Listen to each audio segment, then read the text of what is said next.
Welcome to Guide Guru. We hope this video helps. You're starting the reset now. Make sure the Beats have at least half charge and nearby Bluetooth is off so they don't reconnect mid-reset. Press and hold the power button to power them down fully. Once they are off, press and hold the power and noise cancel buttons together. Hold for about 10 seconds until the LED flashes or you hear a tone. This initiates the hardware reset. Once done, release both buttons and wait for the LED to steady. Make sure you noted any pairing devices before proceeding. After the initial reboot sequence, complete the factory reset by repeating the press-hold routine if the LED didn't indicate success. Hold power and noise cancel for another 10 to 15 seconds until the indicator changes color or pattern.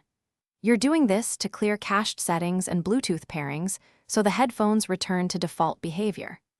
Once the LED shows the reset confirmation, open the Beats app or your device's Bluetooth settings. Make sure to remove old pair entries, and then now pair the Beats like a new device.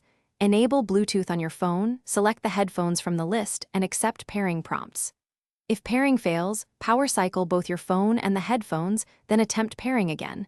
Sometimes a stale Bluetooth cache on the phone blocks reconnection. If you still can't pair, try the headphones with a different device to isolate the problem.